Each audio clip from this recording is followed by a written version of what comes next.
রাজধানীর এভারকেয়ার হাসপাতালে চিকিৎসাধীন বিএনপির চেয়ারপারসন খালেদা জিয়াকে সিসিইউতে নিবিড় পর্যবেক্ষণে রাখা হয়েছে, জানিয়েছেন তার ব্যক্তিগত চিকিৎসক ডাক্তার AZM জাহিদ হোসেন।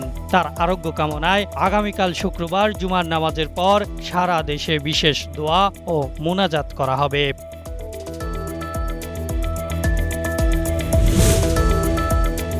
অনিয়ম, দুর্নীতি ও ঘুষ গ্রহণের অভিযোগে ঢাকা উত্তর সিটি কর্পোরেশনের প্রশাসক মোহাম্মদ এজাজ আহমেদের বিরুদ্ধে অনুসন্ধান শুরু করেছে দুর্নীতি দমন কমিশন দুদক। এদিকে এজাজের বিরুদ্ধে দুদক অভিযোগ জানালে ব্যবস্থা নেবেন বলে জানিয়েছেন উপদেষ্টা আসিফ মাহমুদ সজীব ভুঁইয়া। শুধু ছাত্র উপদেষ্টা নয়, সরকারে থাকা আরও অনেকে নির্বাচন করবেন, জানিয়েছেন স্থানীয় সরকার উপদেষ্টা আসিফ মাহমুদ সজীব ভুঁইয়া। যারা নির্বাচনে অংশ নেবেন তাদের নির্বাচন কার্যক্রম শুরু হওয়ার আগেই পদত্যাগ করা উচিত বলেও জানিয়েছেন তিনি। শুধু আমরা দুইজন ছাত্র উপদেষ্টা না, আরও যারা সরকারি বিভিন্ন ভাবে জড়িত আছেন, আরও কেউ নির্বাচন করবেন এমন কথাও আছে। দুর্নীতি দমন কমিশনে কর্মরত সকল পর্যায়ের কর্মকর্তাকে বাধ্যতামূলক সম্পত্তির হিসাব দাখিল করতে হবে বলে জানিয়েছেন প্রধান উপদেষ্টার প্রেস সচিব শফিকুল আলম।